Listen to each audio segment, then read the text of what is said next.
Hi friends, welcome to my YouTube channel. Today I will talk about slippage and how execution algo can reduce slippage and improve our results.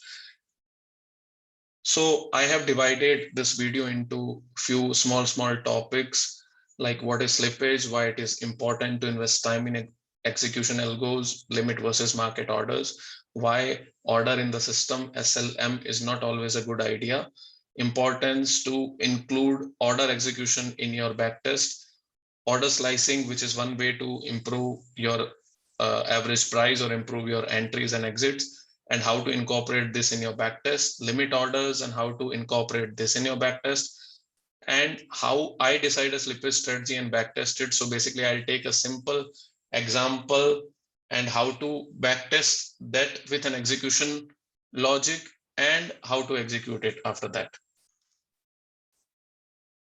So first, let's talk about what is slippage. So slippage is nothing but any difference between your expected price and executed price is your slippage. So say, for example, you want to sell an option at 100 rupees, but it actually got executed at 98 rupees. Then basically what you got is a negative slippage of 2 rupees.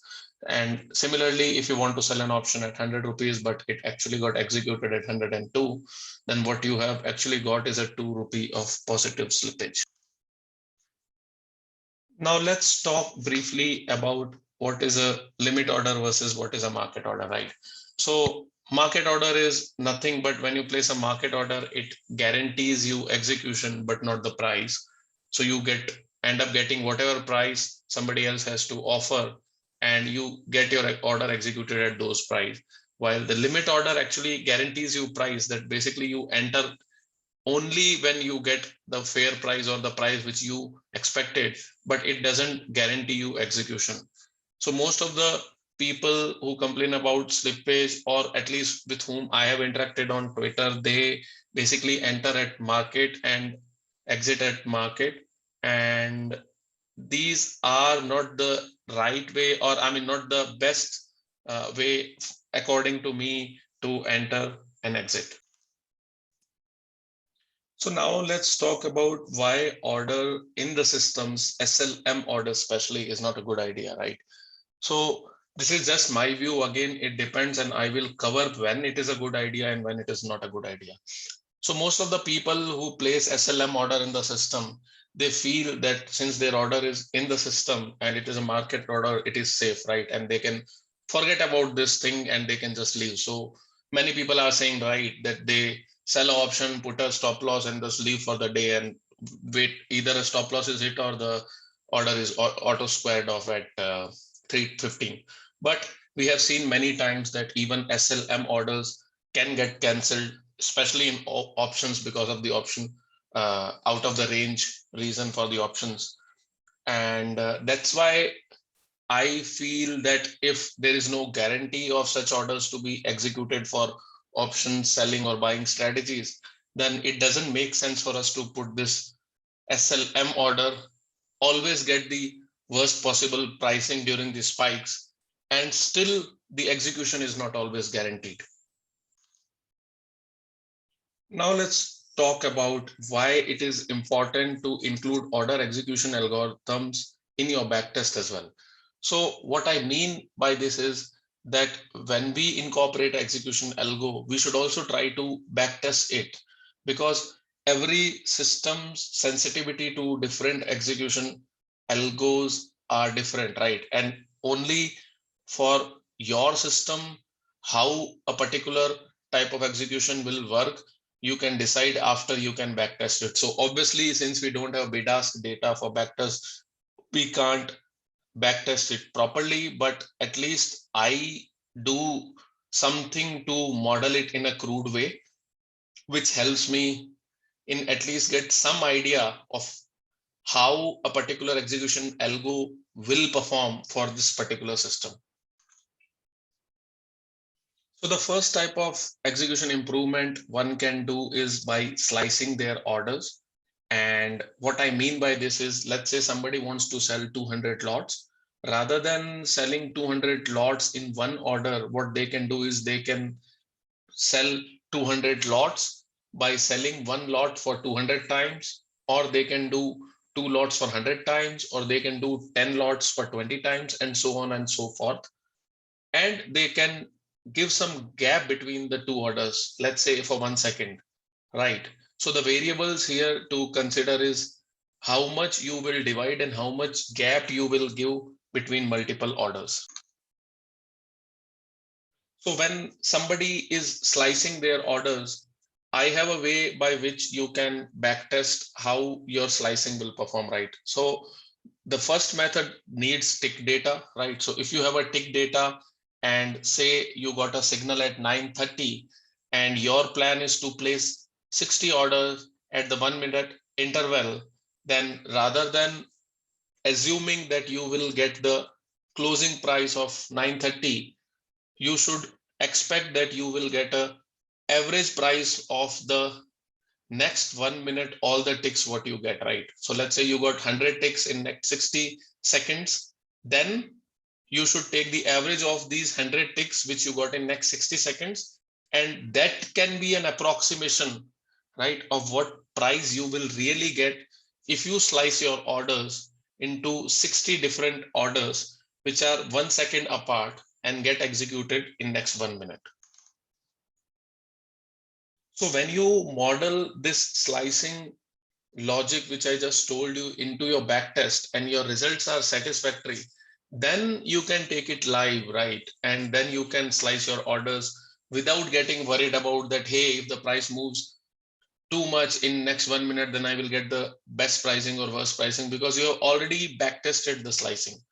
The second way you can backtest slicing is obviously if you have 1 minute candle data, then how do you do it? So rather than assuming the execution happening at 9:30 close, if you are slicing the order in next 1 minute, right, then you take the next 1 minute candle average of open, high, low, close, right?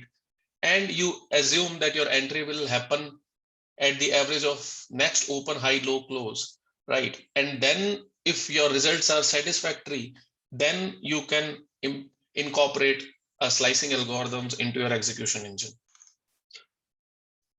So another factor to be considered when you are incorporating a slicing algorithm is the pricing you get from your broker. So some broker offer a per lot pricing and some broker only offer a per order pricing. For example, since I use Zerodha and Zerodha only offers a per order pricing, I cannot go for order slicing in Zerodha because the cost incurred for me to slice my orders will be too much. So you have to choose your broker also based on the kind of execution algorithm you are opting for, because otherwise the cost of executing a particular algorithm will be more in broker A as compared to broker B. So you have to decide based on your broker. So I don't use order slicing because I use Zerodha for my execution, and Zerodha have a per order pricing than a per lot pricing.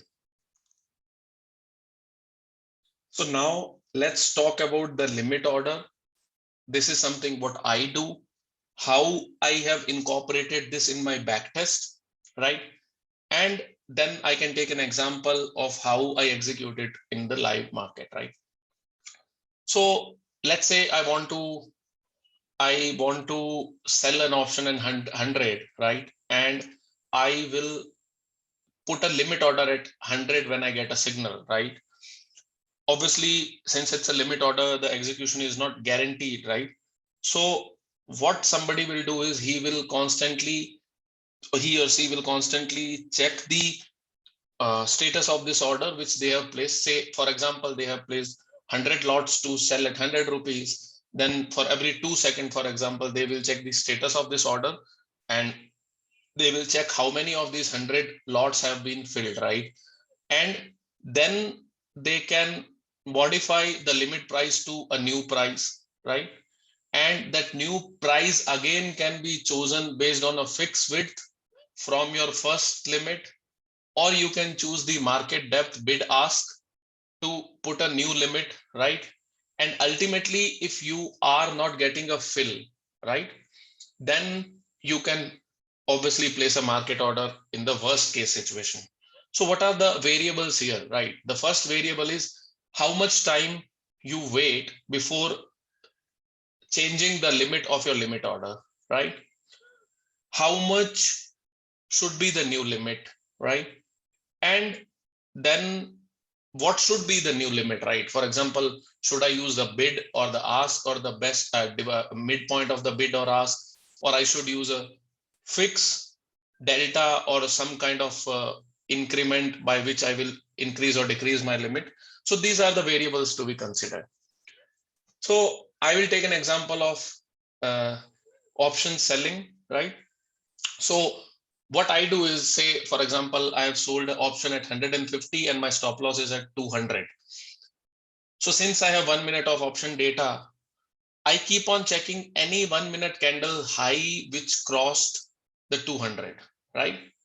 So when that high crossed to 200, what I check is the probability of next candle low to be below 200, right? So please understand this. I have sold an option at 150 and my stop loss is at 200.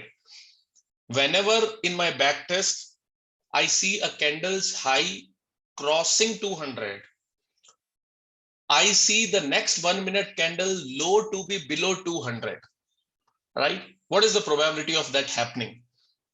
So say for my system, the probability of that happening is 80%, right? So that means if I place a stop loss limit order at 200, then if I wait for next 60 seconds without changing the limit, then 80% of the time my limit order will get filled, right? I hope this makes sense to you. So I have tested the probabilities for my system, and based on that, I have arrived at how much time I should wait for before I modify the limit. And also recently I have tested many things on the tick data, which I took from a friend, and he was already testing the option strategy. So I took tick data and we tested these execution algo. And based on that, I decided the time I will wait before I convert my limit order to the market order or the change the limit order. So you have to test it for your particular system, that how much time you will wait, right? And ultimately, if you don't get a fill, and even if chasing is not working, right, then you will have to go at the market, and that's a price you pay for getting almost zero slippage or negative slippage as many times. So what is the advantage of this limit order strategy is that many a times you end up getting zero or positive slippage as well. So just on this Friday, I got a 4 point of positive slippage on my exit order. So let's say my stop loss was at 220, right? But once the trigger happened, I was actually able to get an exit at 216, right? So that means I was able to get an exit at a positive slippage of 4 rupees. Okay, so now I will take an example of a simple ATM straddle and how I will backtest it and how I will live execute it, right? So say, for example, we are selling an intraday straddle at 920, right? So let's say you have a broker which is giving you per lot pricing and you are opting for an order slicing execution mechanism, right? So first, if I decide to do that, what I will do is I will either I have to backtest it using my historical data, right? So say, for example, historically you have tick data available with you. So what you will do is, when rather than assuming your entry at 920 close, you will assume your entry as the average of all the ticks in the next 1 minute. And if the results are satisfactory to you, then you will go for an order slicing which lasts for 1 minute, right? If you have a 1 minute candle data, then you will assume the average price of the next 1 minute candle, which is the candle which starts at 920 and stops at 921. And if the results are satisfactory to you, then you can go for an order slicing algorithm, right? And you can slice your order in next 1 minute, depending on your lot size, right? If the same system, I have to backtest using the limit order mechanisms, right? Again, if I have a tick data, then I can even decide for seconds. But if I don't have a tick data, then I have no option but to see that the candle which is getting formed from 920 to 921, if the high of that candle is more than the price at which I have put a limit order at 920, then I assume my limit order is getting filled in next 1 minute.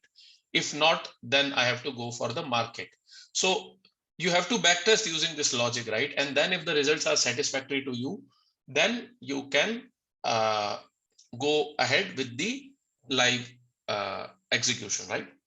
So now I'll take a example of one of the option selling simple things which I do in one of my account, right? So what I do is whenever I have to enter and strangle or a straddle, right? And when the time reaches, I will check the LTP, right? And I will place a limit order to sell at the same price, and then I will wait for the 5 seconds, right? After 5 seconds, I will decrease the limit by 50 paisa, because keep in mind this is a sell order. So say I have put a sell order at 100 and it is not getting filled, I will try to get a fill at 99.5.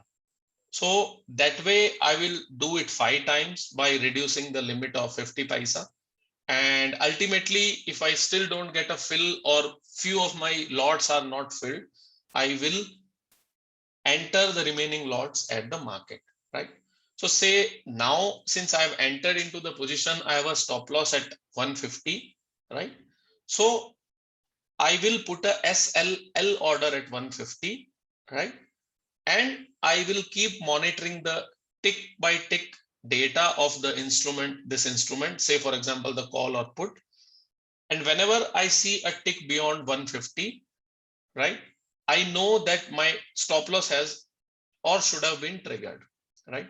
So now what I do is I check the order status, which was placed as a SLL order at 150, and I wait for 30 seconds. Again, this 30 seconds for me is derived by backtesting it using tick data for the at least last 1 year. And also, I mean, I got comfortable with 30 seconds after that. But again, it entirely depends on your system, and you should not take these values as it is, right? So when my stop loss is hit and my limit order is open, I wait for 30 seconds. And if it is not filled after that, then I chase using a bid ask, right? So basically what I mean by chase is I modify the limit of this limit order using the order book, which is the bid and ask 5 times. So I put a new limit order at the middle of the bid ask, right? And even after 5 times trying, if it doesn't get filled, right, then obviously I'll go for the market. I don't have a solution because I have to exit the position. So there is another issue on the stop loss order that is out of execution range. Maybe in some other video I will cover that. But for this video, I will end here, right? So I gave an example of how I will backtest 920 straddle with the execution strategy and how I will trade it in the live market. So I hope this helps you guys. And since it is my first video, I don't know how good I was in explaining these things. So after I upload this video, please post your queries in the comment section, and maybe I'll make another videos answering those specific queries. Thank you.